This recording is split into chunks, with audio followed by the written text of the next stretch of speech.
right, Tom Murphy joins us now here on the Morning Rush. Tom, let's jump back into Arkansas basketball. You look at the defensive performance that they were able to have. 19 turnovers for New Mexico State. Teddy Allen only has 12 points on 5 of 16 shooting. That's what Muss said in the postgame press conference and the interview after the game with Evan Washburn that they specifically focused on. Why do you think it was so difficult for New Mexico to score against Arkansas Saturday night? Did you see how many times? Well, good morning, everybody. Yeah, I felt like, okay, Tony's going to get this guy, but he still he was driving in that first round upset. He was driving and getting to the rim, and his jump shot. He was shooting his three from so deep that sometimes you don't get to close all the way out there, 23, 24 feet. But Tony was just on him like glue, and a lot of times when Allen would try to dribble and spin and get to an edge, another defender would be on him. And I just made the comment during the game, New Mexico State does not have enough powerful, complementary players to help Allen and, to pull out and win this game. I mean, it was still a close game, but, man, that was like playing in molasses a little bit. So as much credit as we can give Arkansas's defense, and it was very, very good, they looked so sloppy, and every time I looked up, they were missing a shot or trying to drive in and losing the ball. So they need to pick that up, and of course it'll be much more of a freewheeling game against Gonzaga, I would think. Yeah, and almost the same kind of analysis from the Vermont game earlier in the tournament. If your 1 and 2 guys could be better than their 1 and 2 guys, which you were against Shungu and Davis, same thing here. Teddy Allen and Johnny McCants. Arkansas was pretty even at the top, but then it was guys 3, 4, 5, and 6 on your team that was better than their 3, 4, 5, and 6. Absolutely, that's the case. And, boy, Arkansas is really short in this bench, and I'm concerned that Note's legs might not be where they used to be. And they've got to have him – look, if you're going to win this tournament, he's got to be more of a force, more of a scorer, and that means he's got to be able to get to the rim. And the times where the big guys get to him and seal him off, he's got to be able to pass to where the help defense came and set teammates up. And so that's got to be a big part of Arkansas's offense against Gonzaga. His three-point shooting, a couple of times against Vermont, he was cold, and they came down, and early in the shot clock, he just, lost a 22-footer. And I don't know if he made any of those.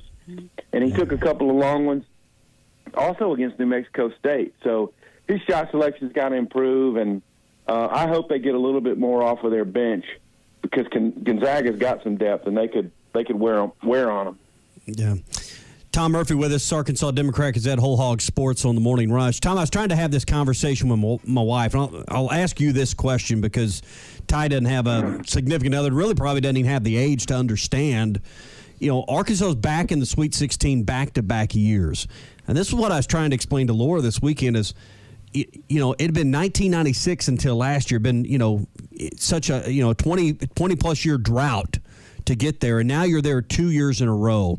From your perspective, what does it mean that Arkansas has finally kind of unlocked the key with unlocked the combination here and found the right key with the head coach to get back to this level? Because right now it kind of feels like, well, we'll do this every year, but we kind of forget about those 20 years where you weren't involved in the tournament past the first weekend, if at all. Exactly. It has cascading effects and collateral issues. Like, for instance, your recruiting. Mm-hmm. Just having your name out there. I would think that it helps Sam Pittman in the football program that they can say, hey, look at this. Our basketball team's got it going too. And they're the last SEC team alive. And, your brand name just improves. And if people around the country have been paying much attention, this last season Arkansas came off with 10 championships. It's nothing to sneeze at in this conference. That's big-time work. Yeah. And I fortunately got to talk to Hunter Yurachek a little bit yesterday. He was in a good mood. Had just flown back from Buffalo yesterday morning, and he recognizes the value. He said, look, this is two teams that just played 2 games in 48 hours. Their benches have been shortened. You can see it in their legs a little bit. And as much effort as Arkansas put in defensively, that had an impact on the offense. So time to go to San Francisco and have a good time out in the new Warriors arena. What is it, 3 years old? And so Razorback fans should have some fun where it's going to be a lot warmer than it was in Buffalo. Tom, you talked with him on your check. Did you ask him and gauge him about Sam's contract situation? We talked a little bit, and the best line that came from that was, "It's going at university pace." And so I guess there's a whole thing that comes with university pace. And so I took it for that.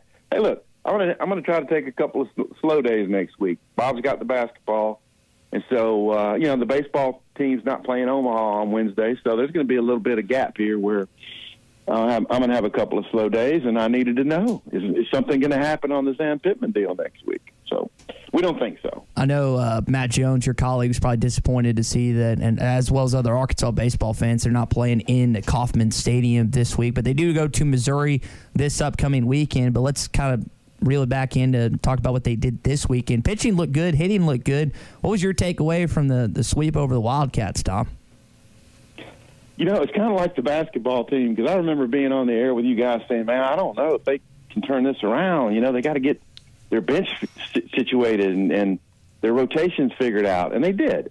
And the baseball team, several guys weren't hitting early in the season. Now they are, and I think the pitching's been pretty solid.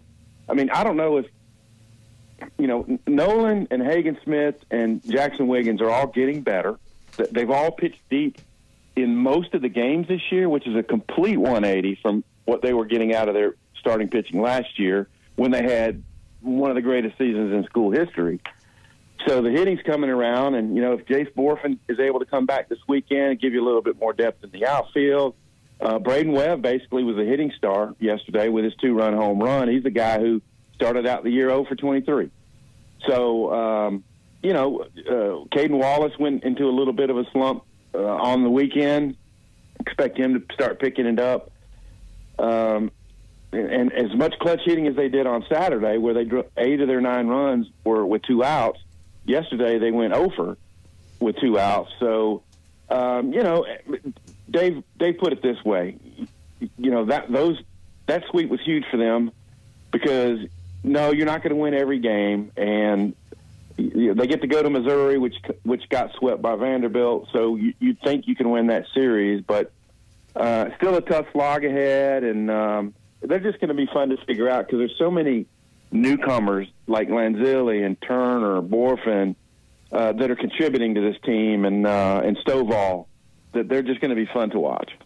Tom, on the subject of baseball, staying with it, when you look at where Arkansas opens up SEC play relative to where they'll get it midseason, close it out, is it kind of nice? If you're Dave Van Horn, do you like how this schedule sets up as you get closer into some more competitive teams?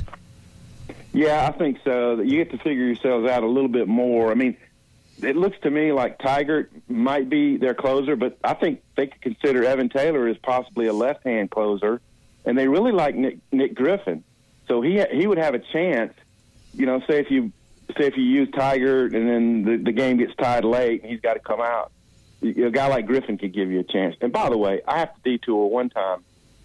I want to bag on Auburn basketball. Bruce Pearl gave those guys so much freedom. They looked so discombobulated. They did not have a game plan, and they didn't know what they wanted to do. Looked like he lost control of his team, Tom. I mean, it did look like anybody did shots. Whatever they wanted. Yeah, exactly. I thought Wendell Green, I get so frustrated. If I was an Auburn fan, at some of his decision making, they went through a stretch. I think they'd cut it to single figures, and 2 or 3 possessions in a row, he and Kate Johnson played better, but Jabari Smith wasn't getting touches, and that's your guy. And I know he was struggling, and I know Kessler was struggling. But Green was just trying to do it all himself, and he wasn't playing that well. And they looked disconnected, discombobulated, weren't playing together. And I think Pearl just gives them so many freedoms. And when they're free flowing and things are going well, that's great. But in a game where they had to dig down and get some fortitude and get tough stops, they just weren't there, and it was a mess. All right, so let me leave you on this one. Bruce Pearl's getting football coach-type money in this league. Calipari, football coach-type money in the SEC and nationally. Should there be what should the level of heat or pressure or how warm should their seat be after kind of a dud, not kind of an absolute dud in the NCAA tournament? Well, that's a great question. I looked on the Kentucky message boards right after Kentucky lost to St. Peter's, and that was a toxic place. I mean, some of the posts were like, names on our coaching search, like as if it was a foregone conclusion. It's just stunning to me. And, I get there's a sense of frustration with Cal. That team should have been better in the postseason. And I told you guys several times, I thought Auburn was made for a postseason run, and that's because they had tall guys, they had quick guys, depth at guard, but they just weren't playing together when it counted. So, yeah, there's a level of pressure, but Auburn was number one for a long time this year. It brings a lot of attention to the school, and I think Bruce Pearl's a great salesman for not only Auburn but for the conference. And I actually like him, and it's I don't know. You run the risk when you give your team that much rain. You run the risk in a tight game that they're just going to be off, and so many of them were off yesterday. It was sad. No, it wasn't. It was beautiful. You just came in here saying you wanted to bag on Arkansas basketball, and then you went the other way. No, it was glorious, Tom. It's absolutely glorious to watch them falter. Just pure. There's a violin playing in the background. Wendell Green's mouthing it. It was just unbelievably perfect to watch that team just explode yesterday. And I tell you what's so strange, y'all. You exchange Texas A&M. You put them in Kentucky's draw or Auburn's draw or, maybe Tennessee's draw. Maybe they're still alive. Yeah. They were playing that well late in the season, and they just did not, I guess, have enough juice to get in there. And that's a shame because I like the way they finished. And I don't necessarily root against – I wanted Auburn to beat Miami, but I had no idea Miami was that good or that ferocious. There's going to be some great games, y'all. Arizona attacks the glass. It is amazing how much they go for the glass. And I want to see Arkansas doing more of that on the offensive end, by the way. Tom, let's leave it there. Come back Thursday, and we'll preview the Arkansas-Gonzaga game with you Thursday morning. Outstanding. Talk to you then. All right, Tom Murphy for the Arkansas Democrat-Gazette. It's that time of year as college basketball takes center stage with the tournament finally upon us. If you're looking to wager this year, BetOnline is the #1 spot for all your updated odds and info, along with great contests, including the bracket contest, where you can have a chance to take home the top prize. Head over to the website or use your mobile device to sign up today and receive your 50% welcome bonus on your first deposit. Just use our promo code BELIEVE to get started. That's BLEAV. BetOnline is your continued source for all your sports wagering needs, including live betting and your favorite Vegas casino games. BetOnline, where the game starts.